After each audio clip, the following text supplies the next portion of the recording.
हरे कृष्णा। आज हम बात कर रहे हैं पितृदोष की। हम आपको बतलाएंगे कि पितृदोष क्या होता है, आम आदमी कैसे पहचाने कि हमारे घर में, कुंडली में या हमारे ऊपर पितृदोष है, और यदि पितृदोष है तो उसका उपाय क्या है।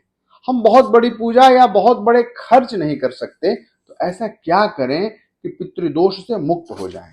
हम ऐसा एक उपाय भी बताएंगे जिसको आप स्वयं कर सकते हैं, और इसे करने से आपके घर का पितृदोष ठीक हो जाएगा। यदि पितृदोष की समस्या बड़ी है तो उसका बेहतर उपाय क्या हो सकता है, इस पर भी हम चर्चा करेंगे। आप बने रहिए हमारे साथ इस वीडियो के आखिर तक, क्योंकि इस वीडियो के बीच में हम छोटे छोटे मंत्र और पूजा विधि के उपाय बताने वाले हैं, जिससे पितृदोष की समस्या का समाधान हो जाएगा। तो आप पूरे वीडियो को देखिए। यदि आप हमारे चैनल से नए जुड़े हैं तो मेरे इस YouTube चैनल को सब्सक्राइब कर दीजिए, ताकि महत्वपूर्ण जानकारियां आप तक पहुंचती रहें। पितृदोष वह दोष है जो एक पीढ़ी से दूसरी पीढ़ी तक स्थानांतरित होता है और वित्तीय, स्वास्थ्य, पारिवारिक समस्याएं पैदा करता है। ज्योतिष शास्त्र में पितृदोष को एक श्राप की तरह माना जाता है। इससे जीवन में कई समस्याएं उत्पन्न होती हैं। कुंडली में मूलतः 3 ग्रहों की वजह से पितृदोष बनता है। पहला सूर्य, दूसरा चंद्रमा और तीसरा राहु। पहले हम बतलाते हैं आपको कि सूर्य से यह दोष कैसे बनता है। सूर्य को पिता का ग्रह माना जाता है। कुंडली में यदि सूर्य कमजोर है या किसी पापक ग्रह से पीड़ित है तो पिता, दादा, परदादा के पक्ष से पितृदोष के संकेत मिलते हैं। सूर्य कमजोर है, जिससे पितृदोष बना है, तो जीवन में मुश्किलें थमने का नाम नहीं लेती हैं। सारे बने बनाए काम बिगड़ जाते हैं। सब कुछ तय हो गया, अब परिणाम आने वाला है, लाभ की स्थिति बन रही थी, लेकिन अचानक एक ऐसी घटना होती है जिससे काम बिगड़ जाता है। सफलता के क्रम में 99 का आंकड़ा छूने के बाद 1 से कमी रह जाती है। मानो किसी ने पूंछ पकड़ रखी है। वो मुहावरा कहते हैं ना, हाथी निकल गई और पूंछ रह गया। ऐसे में सूर्य को मजबूत करने का उपाय करना चाहिए। आप रोजाना आदित्य हृदय स्तोत्र का पाठ करिए, और पाठ के बाद प्रातःकाल उदीयमान सूर्य को तांबे के लोटे में जल, रोली, गुलाब की पंखुड़ी और गुड़ मिलाकर 12 बार ओम घृणि सूर्याय नमः बोलकर अर्घ्य दीजिए। ऐसा करने से पितृदोष से उत्पन्न समस्त समस्याएं, जैसे परिवार में अनबन, नौकरी आजीविका में आ रही समस्या, समाज में उत्पन्न अप्रतिष्ठा, निंदा आदि समस्त बाधाओं का निवारण हो जाता है। जो मंत्र मैंने बोला वह मंत्र डिस्क्रिप्शन में लिखा है, आप वहां से ले सकते हैं। अब बात करते हैं चंद्रमा से बनने वाले पितृदोष की। कुंडली में चंद्रमा को मां का ग्रह माना जाता है। कुंडली में चंद्रमा के कमजोर होने से भी पितृदोष लगता है। चंद्रमा के कमजोर होने से मातृपक्ष में समस्याएं होने लगती हैं। चंद्रमा से उत्पन्न पितृदोष माता के पक्ष से, यानी ननिहाल से, नाना नानी आदि से, अथवा पत्नी के मायके से विसंगति पूर्ण विषयों को प्रदर्शित करता है। ऐसे में चंद्र को मजबूत करने के उपाय किए जाने चाहिए। आपको सफेद कपड़े का ज्यादा इस्तेमाल करना चाहिए। नियमित सफेद कपड़ा पहनिए।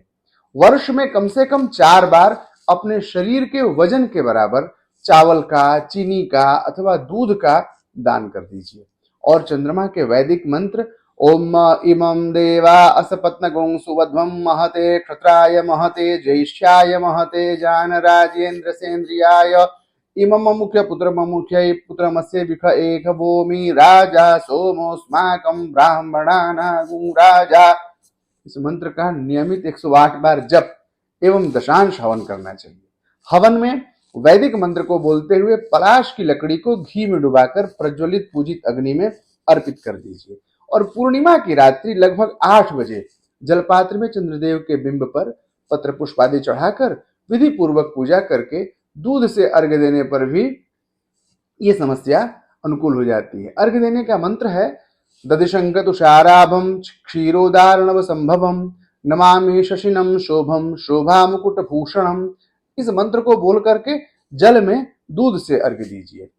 जो चंद्रमा के वैदिक मंत्र और अर्घ्य देने की बात मैंने इस वीडियो में बोला है, ये सभी मंत्र और शांति की विधि वीडियो के डिस्क्रिप्शन में मैंने लिख दिया है, आप इसे वहां से ले सकते हैं। और अब बात राहु से बनने वाले पितृदोष की। अगर कुंडली में राहु 9वें स्थान पर, 9th हाउस में, धर्म और भाग्य के स्थान पर स्थित हो तो यह पितृदोष का संकेत देता है। इस स्थिति में आप जो भी नया काम शुरू करते हैं उसमें असफलता ही मिलती है। अच्छा खासा चल रहा व्यापार अचानक बंद हो जाता है। राहु की वजह से कोई भी काम पूरा करने में समस्या आती है। कई बार बने बनाए काम बिगड़ जाते हैं। राहु को अनुकूल बना लीजिए, ये सारी समस्याएं समाप्त हो जाएंगी। राहु को अनुकूल बनाने के लिए सिंघी मछली को जल में प्रवाहित करिए। एक मछली होती है, उसको छूने से करंट लगता है, उसके ऊपर में एक विशेष प्रकार का कांटा बना रहता है। तो जीवित सिंघी मछली को बहते हुए जल में प्रवाहित कर दीजिए और तालाब में मछलियों को आटा खिलाइए। मछलियों को आटा खिलाने से भी राहु की शांति हो जाती है। कई बार पूर्वजों के किए पाप का फल उनके वंशजों को भोगना पड़ता है। यह वंशज की कुंडली में पितृदोष के रूप में उत्पन्न होता है।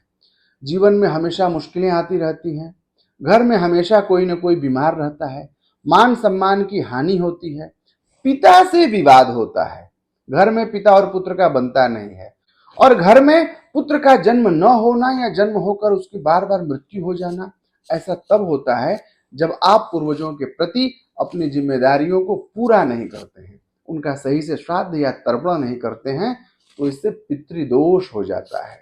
यदि परिवार में किसी की आकस्मिक मृत्यु हो गई, दुर्घटना से मृत्यु हो गई, किसी ने आत्महत्या कर लिया और उसका श्राद्ध अच्छे से नहीं हो पाया, नारायण बलि आदि की क्रिया संपादित नहीं हुई, ऐसे घर में पितृदोष लग जाता है। इन दोषों को दूर करने के लिए पूर्वजों का विधि पूर्वक तर्पण और त्रिपिंडी श्राद्ध आदि करना चाहिए। इससे पितृदोष से मुक्ति मिलती है।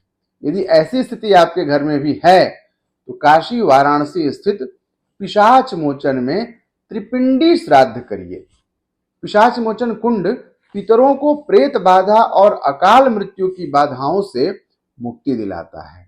इस कुंड के बारे में गरुड़ पुराण में भी बताया गया है। काशी खंड की मान्यता के अनुसार पिशाच मोचन मोक्ष तीर्थ स्थल की उत्पत्ति गंगा के धरती पर आने से भी पहले की है।